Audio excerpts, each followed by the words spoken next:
Today we will cover accounting equation.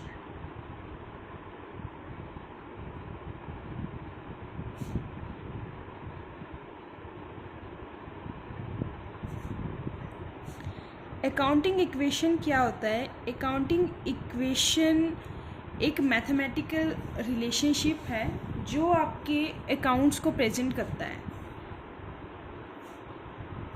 It is the mathematical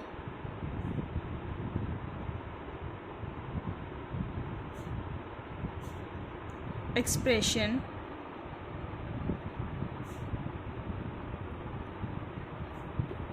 which shows the assets equals to liabilities. Accounting equation क्या है? ये आपको ये accounts present करने का ही एक मैथमेटिकल एक्सप्रेशन है जो ये बताता है कि एसेट्स लाइबिलिटीज़ के इक्वल होती है. Liabilities plus capital. Generally asset equals to liability plus capital एक फॉर्मूला भी है, पर इससे पहले हम एक थोड़ा सा बेसिक समझ लेते हैं. इससे पहले हमें एक बैलेंस शीट पता होनी चाहिए. बैलेंस शीट हमने प्रीवियस लेसन में भी पढ़ा था. बैलेंस शीट क्या होती है? जो एक कंपनी की फाइनेंशियल पोजीशन के बारे में बताती है. फाइनेंशियल पोजीशन मतलब कि कंपनी के पास एसेट्स कितनी है, कंपनी के पास लाइबिलिटीज़ कितनी है. एसेट्स कितनी है और लाइबिलिटीज़ कितनी है. सो ये होती है आपकी बैलेंस शीट. अब एसेट्स क्या होती है? एसेट कंपनी की एक प्रॉपर्टी होती है जो फ्यूचर में कंपनी की इकोनॉमिक ग्रोथ में हेल्प करती है. एसेट्स क्या हो सकती है आपकी? जैसे लैंड है. फॉर एग्जांपल जैसे मैंने लैंड ली है ₹2 लाख की. अब ये लैंड लेने के मेरे पास 2 वे है. या तो मैं इंटरनली इन्वेस्ट करूँगी, इसको अपने पास से पैसा लेकर आऊँगी, या फिर मैं बाहर से बोरो करूँगी. तो ये जो लैंड है 2 लाख की, या तो मैं क्या करूँगी, इसको इंटरनली इन्वेस्ट करूँगी जिसे आप बोलते हो कैपिटल. 2 लाख लैंड मैंने कैसे की कि मैं अपना इंटरनली पैसा लेकर आई 2 लाख का, तो ये लैंड ली. अब मान लो मुझे एक फर्नीचर लेना है जो कितने का है? 1 लाख का. अब ये फर्नीचर मैं कैसे ले रही हूँ? 1 लाख बाहर से बोरो कर रही हूँ मैं एज अ लोन. तो ये मैंने कितने का लिया लोन? 1 लाख का फर्नीचर लेने के लिए. तो ये हो गया लोन आपका. अब मुझे लेना है अपना स्टॉक लेना है, गुड्स लेनी है, वो लेनी है मुझे 2 लाख की. अब गुड्स मैं किससे ले रही हूँ? क्रेडिटर से. ये भी एज अ लोन ले रही हूँ मैं, मेरे पास अभी पैसा नहीं है तो मैं ये क्रेडिटर से पैसा उठा रही हूँ. कितने का? 2 लाख का. अब अगर हम इनका सम करेंगे तो देखेंगे ये भी 5 लाख हो गया और ये भी 5 लाख हो गया. तो ये हमारी अकाउंटिंग इक्वेशन इससे प्रूफ होगी. Asset equals to liability plus capital. Assets क्या थी आपकी? 5 लाख. तो यहाँ पे ये एसेट्स कितनी होगी? 5 लाख. लाइबिलिटीज आपकी कितनी है? Loan plus creditors. ये हमने बाहर वालों को पेमेंट करना है. ये कितना हो गया आपका? 3 लाख. प्लस कैपिटल आपकी कितने की है? 2 लाख. तो आपने देखा यहाँ पे अकाउंटिंग इक्वेशन क्या बताता है? Asset equals to liability plus capital. यही हमने बैलेंस शीट में देखा, इसी से ये इक्वेशन डिराइव्ड हुई है. अब हम कुछ एग्जांपल करते हैं. अकाउंटिंग इक्वेशन के क्वेश्चंस पेपर में पूछे जाते हैं. तो फर्स्ट इज इसका फॉर्मेट तैयार किया जाता है. सबसे पहले आता है आपका सीरियल नंबर. जैसे जैसे आपकी एंट्रीज चलती रहेगी आप सीरियल नंबर डालते रहेंगे. उसके बाद आती है आपकी ट्रांजैक्शन. ट्रांजैक्शन के लिए थोड़ा बड़ा कॉलम बना लेना. उसके बाद आपकी आती है एसेट्स, जो हमने अभी अपना फॉर्मूला पढ़ा था. Assets equals to liabilities plus capital. Okay. अब इसके बाद एक और बनाना है. नेक्स्ट अब हम अपना स्टार्ट करेंगे। एसेट्स आपकी कुछ भी हो सकती है, land, building, furniture, goods. Liabilities भी आपकी हो सकती है, आपने लोन लिया है, शॉर्ट टर्म लोन लिया है, लॉन्ग टर्म लोन लिया है, क्रेडिटर से लिया है, और कैपिटल का आपका सिंगल होता है कॉलम। तो सबसे पहले हम स्टार्ट करते हैं, एक एंट्री है आपकी, स्टार्टेड बिजनेस विद कैश।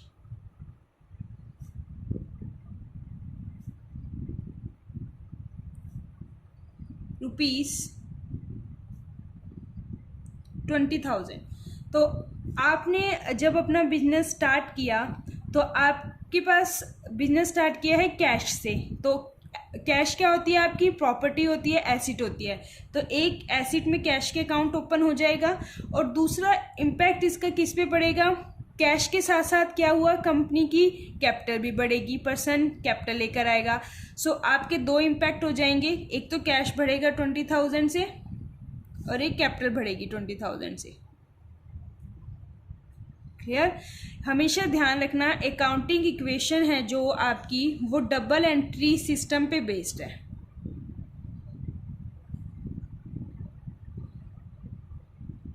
ये डबल एंट्री सिस्टम पे बेस्ड है। डबल एंट्री सिस्टम क्या होता है? Every transaction has two effect. हर ट्रांजैक्शन के टू इम्पैक्ट्स पड़ेंगे। जैसे कि अभी हमने ये एंट्री देखी, स्टार्टेड बिजनेस विद कैश 20,000, इसके टू इम्पैक्ट पड़े, एक तो कैश बढ़ा आपका और एक कैपिटल बढ़ा। तो ये हो गई। अब इसको हम क्लोज करेंगे, सेम उतारेंगे नीचे, ये 20,000 इक्वल्स टू, और ये था हमारा 20,000।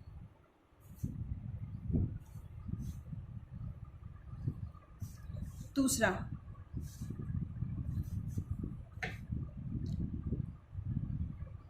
परचेज फर्नीचर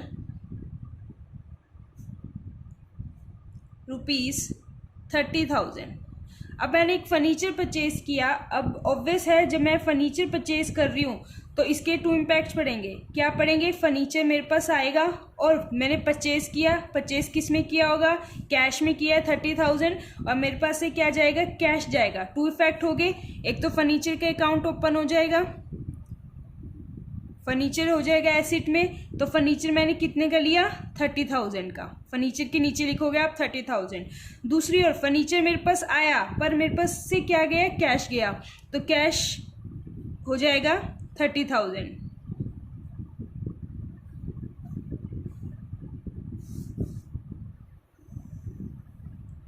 अब मुझे इनको सॉल्व करना है। ये 20,000 मेरे प्लस में थे और 30,000 मुझे इसमें से लेस करने हैं। तो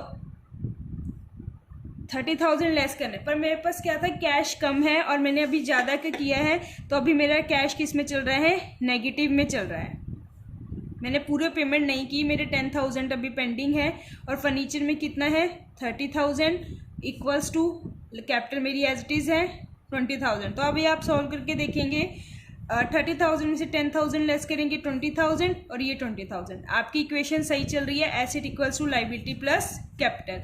ये दोनों साइड हमेशा इक्वल इक्वल चलती रहेगी। अगर आपके ये बैलेंसेस इक्वल नहीं होते तो आपने ऊपर से कहीं पे मिस्टेक की है। थर्ड, मान लो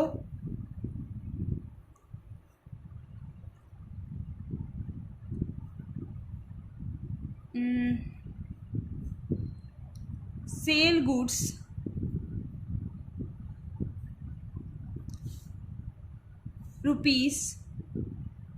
₹5,000। मैंने गुड्स बेची है। गुड्स बेची है तो गुड्स आपका क्या होती है? एसिड होती है। गुड्स बेची है तो मेरे एसिड्स के अकाउंट ओपन हो जाएगा, और किस में ओपन होगा? माइनस में। गुड्स बेची है तो मेरे पास से गुड्स गई है, तो इसलिए माइनस आया। अब गुड्स बेची है तो मेरे पास क्या आया होगा? कैश आया होगा। कैश आया होगा तो मेरा बढ़ जाएगा कैश, तो ये प्लस का जाएगा। अब फिर से क्लोज करेंगे।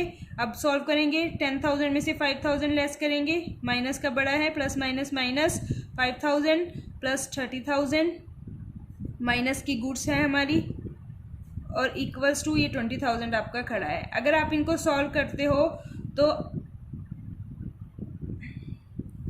ये 5,000 आपका नेगेटिव में है, क्योंकि आपका 10,000 क्या था? बड़ी फिगर थी, उसके साथ माइनस था। अब इसको अगर हम सॉल्व करेंगे, 30,000 माइनस 5,000 25,000, 25,000 माइनस 5,000 इक्वल्स टू 20,000। अब नेक्स्ट फोर्थ, मान लो रेंट पेड रुपीस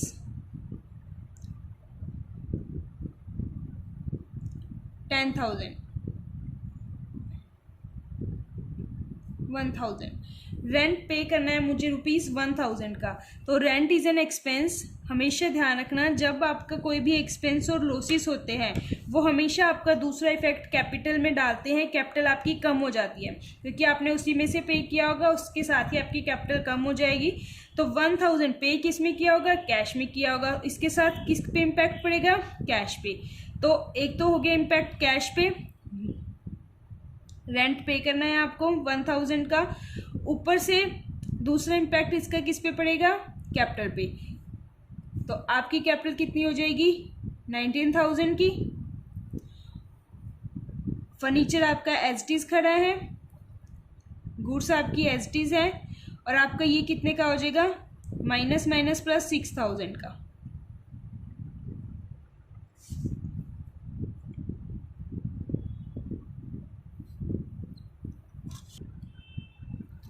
बस अब आपकी यही थी कि कैश आपका क्या हो गया, ये रेंट पे किया था तो कैश भी कम होगा। ऊपर से पहले से ही हमारा कैश नेगेटिव में चल रहा था, तो नेगेटिव नेगेटिव क्या होता है? प्लस होते हैं, बट सिंबल किसका आता है? माइनस का ही आता है। उसके बाद 30,000 फर्नीचर आपका एज इट इज रहा, गुड्स आपकी एज इट इज रही, कैपिटल आपकी 1,000 लेस हुआ, आपका कितना आ गया? 19,000। अब अगर हम इनका टोटल करते हैं तो ये भी आपका कितना बनेगा? 30,000 minus 5,000 equals to 25,000, 25,000 minus 6,000 equals to 19,000। आपकी एसेट्स किसके इक्वल आ गई? Liability plus capital. यही आपकी अकाउंटिंग इक्वेशन थी कि एसेट्स हमेशा लाइबिलिटी प्लस कैपिटल के इक्वल होगी। That's it. अब इसको समझाने से पहले आपको क्या समझ आया, इसका कंक्लूजन क्या हुआ कि हर एक ट्रांजैक्शन के 2 इफेक्ट होंगे। हमने देखा हर ट्रांजैक्शन के 2 इफेक्ट हुए। एक बात और, जितने भी एक्सपेंसेस और लॉसेस होते हैं आपके, उसका इम्पैक्ट होता है कैपिटल पे, वो लेस होता है, दूसरा कैश पे इम्पैक्ट पड़ेगा। और जो थर्ड चीज़, जितनी भी इनकम और गेन है, जैसे लॉसेस और एक्सपेंसेस लेस हुए हैं, ऐसे ही इनकम के आने पे आपकी कैपिटल क्या होगी? इंक्रीज होगी। तो उसका इम्पैक्ट एक तो कैपिटल पे बढ़ेगा और एक कैश पे बढ़ेगा। That's it. Thank you.